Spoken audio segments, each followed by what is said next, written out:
Hey everyone, welcome back to the channel. It's Bumper here, back today with episode 4 of the 39.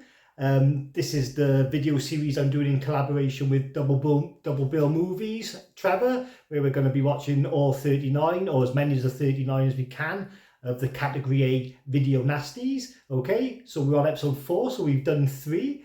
So the movie that we're going to be talking about today is the Mario Bava classic, where's my thing, Bay of Blood.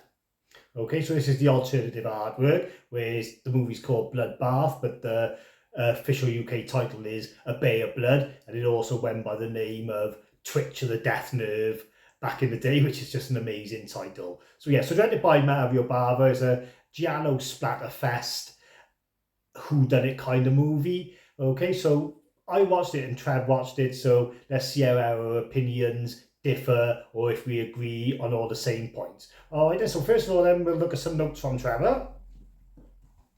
Just got to get the notes up on my phone. Okay, so first of all, then Trevor says he goes straight into the positives. He says the picture on the Arrow release is really nice and clean. He talks about the cinematography is beautiful and it's done by Dario Argento himself. There's got some clever use of focus pulls and zooming from one shot to the next. Okay, and he says the dubbing was way better than Absurd and Anthropophagus, and I love the I love the settings and the kills, even the over the top ones. Okay, yeah. So first thing to notice, it has got beautiful cinematography. I didn't realize it was done by Argento, but you know, it is sort of got this like lakeside sort of setting. So yeah, so it does look really nice. I do agree with that. And Arrow, yeah, they cleaned it up really nice as well. The picture quality was great. Although anybody who kind of watches these films for that old kind of grimy grindhouse grainy look, you know, might be a little bit disappointed because it has been cleaned up, but I thought it was great, the picture quality and the cinematography. And yeah, the dubbing was way more,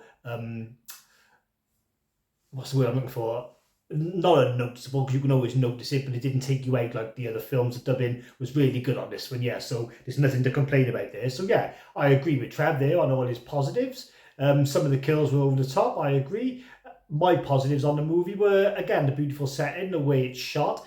There were some gory kills in it as well, and it was just a good, fun whodunit. So, yeah, I don't know, in regards to being a video nasty, I don't think this movie really should be cast as horror. What this film is famous for, I suppose, or recognised for, is for being the first time that giallo really met slasher. So giallo, it's got the giallo detective vibes to it, but then it's also got the slasher kills. It's got some high concept weapons as well. So yeah, this was probably the first time that happened. So this sort of paved the way for people like Dario Argento then, and Lucio Fulci, people like that, you know, to make their way then in Italian, American horror kind of cinema. So yeah, Mario Bava really did pave the way for a lot of the giallo slashers that we love these days, like Tenebrae, movies like that, you know. So yeah, yeah, can't fault it. All right, then we'll have a look at Trev's. He's onto the negatives. So he does say that the picture contrast is not quite right. The shadows are quite brown and not very dark. Overall, it is a lovely picture, but a 4K restoration will make the movie look amazing. He did say that he kept falling asleep trying to watch it. So yeah, it's not a reflection on the film. I know what he means. I've tried to watch this film once before and I've fallen asleep. I've done now quite a lot of giallo slashers. I've got to be in the right frame of mind, I have, but you know, I can fall asleep watching anything, mine good or bad. But yeah, it doesn't really, not really on the edge of your seat. It doesn't grasp you by the throat and not let you go or anything, you know. But yeah, it's a good movie nonetheless. Okay then, so this is where we come to our sort of questions, where we say, does it feel like a video nasty? So Trev's answer is no, it doesn't. It just feels like I'm watching a great Italian horror film. I'm glad it is a video nasty, and maybe the clean picture takes away the nastiness. Okay, so yeah, I agree with Trev. It didn't really feel like a video nasty. There are some gross out kills. There's a good one with a lovely looking redhead who just happens to be running through a field naked and takes a giant machete, or whatever you want to call it, to the back of the neck. And then you've got this wicked machete kill. There's a noise outside. Guy goes to stick his head outside the door and it's just bam, straight through his face. There's practical effects were amazing. So there's lots of kills in this. Like I said, it's like a whodunit movie. It starts off with a woman who you assume is hanging herself, but then her husband comes into shot as some sort of killer, and then he goes and gets murdered straight after her murder before the title credits roll. So it starts off like sort of really confusing. And yeah, it kind of just gets even more confusing as the movie goes on. But you know, when it plays out at the end, it does all make perfect sense. So there's a lot of unlikable characters in this movie as well. The one guy, Simon, who, you've got the dodgy couple who are trying to take advantage to get the... So I haven't really said about the synopsis. So the synopsis is about a group of people who are fighting out for this property where the owner's died and is going to be leaving it in their inheritance. So they're all trying to scheme their way to it. You've got sort of like the innocent daughter who's trying to be legit, then you've got the sort of other dodgy son-in-law, whatever he is, trying to just like rip them off and get it all for himself. And and all these people who are entitled to or could be entitled to it, all start dying in these gruesome ways one by one.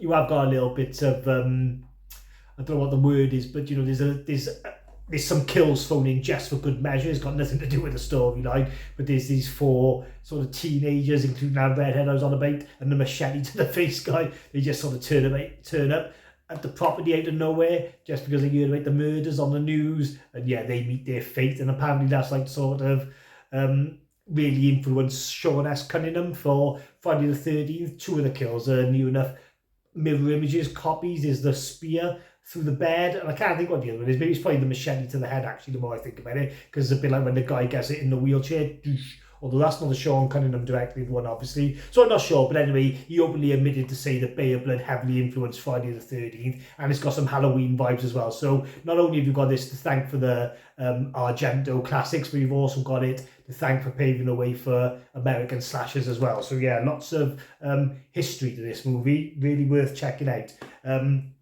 There's a scene on the front there with the guy, and he's got sort of like the squid wrap around him. That's a really good scene as well. Awesome practical effects in this one, I gotta be fair. Sorry, I got a bit off topic. So Trev said it didn't really feel like a video nasty. I agree. It felt like more like a violent whodunit, but a good one. So yeah, not really a video nasty in the sense that the way some of the other movies feel in aesthetic wise, and also, you know, the content of the film itself. Should it have been a video nasty? So Trev says again, not really. There's some gruesome kills, but nothing worthy of a video nasty. Yeah, I agree. The kills are quite gruesome. Special effects are great, although a little bit not so great in some bits. But yeah, I can see why it was a video nasty, because they hated blood on boobs and things like that. You do get a bit of that in this. But yeah, I mean, it's definitely not a horror film. It's basically Agatha Christie done by Mario Bava. So yeah, I don't think it should really be a video nasty either. And it's kind of a bit bad on the film, really, because it put people off watching it just because they think it's nasty when it's not that nasty. And it says, should modern day horror fans check it out? It's a Dario Argento film. Of course they should. So when he says it's Dario Argento film, Trev, obviously he means the cinematography. It's obviously directed by Mario Bava, but they're all in cahoots together, these Italian directors, all helping each other out, I guess, on these different productions. You do see that. Like when you watch an Argento film, you do recognise the production names as directors and vice versa. So yeah, I would say modern horror fans could check it out, especially if you're fans of whodunit films. Like I said, like if you recently watched the Poirot films, you know, like Murder on the Orient Express, then you might get something to like about this. But you know, obviously it is hyper violent and over stylized with its kills. It looks fantastic though for an old film. It really has. It really does reek of style and class, I've got to be honest. All right then, Trev's just give an overview then, just to say it's a great film. The fact that I fell asleep a few times has got nothing to do with it really. It's not boring. It's well made, really well thought out. It keeps you guessing, even when they tell you who the killer is. You're still wrong. The ending kills it a little bit for me. Okay, so yeah, so it does twist and turn, and the reveal of the killer is more surprising than what you might think. And he talks about the ending, so I won't spoil it for anyone, but there's a rug pull ending at the end of this one. It's a little bit silly, mind, but at the same time, it can be a little bit heavy. It does leave a lasting mark on you, especially sort of the final shot with these 2 young kids who just go off to play. So yeah, it's a little bit eerie and a little bit creepy. So yeah, I probably agree with Trev's overview. I haven't really got much more to add, really, other than the fact that, you know, this has got great kills. It's well paced. It's a good whodunit movie. It's well shot. Say the dubbing's fine. So as far as watching a video nasty that keeps you in your comfort zone, this is a real good one. You're not going to see anything that's going to disturb you too much, but it does have certain things in correlation to what you would expect in a video nasty to keep gorehounds and things happy. So Trev gave the movie an overall score of 9 out of 10, which is a really high score. I'm going to give Bay of Blood, I'm going to give it 8 out of 10, only because I did get a little bit bored here and there, but I'm like that with giallos anyway. But it deserves the 8 because the kills are great, the practical effects are great, and it's just a legendary movie, really. In the horror genre, I didn't realise how popular this was, but it made, I think it Time Out or Empire's top 50 horrors of all time, and it was also on Shudder's 101 Scariest Moments in Horror of All Time as well. So that's the classic, Bay of Blood, directed by Mario Bava. I've been bummed. I hope you've enjoyed this video and you're enjoying this series. The next two up, we got The Beast in Heat, which Trevor's going to do, which I can't wait to watch. And then he'll be back on me to do Herschel Gordon's Blood Feast, which again is another movie I haven't seen and a director I'm looking forward to delving into. All right then, well, thanks a lot. I'll catch you soon. Cheers. Bye.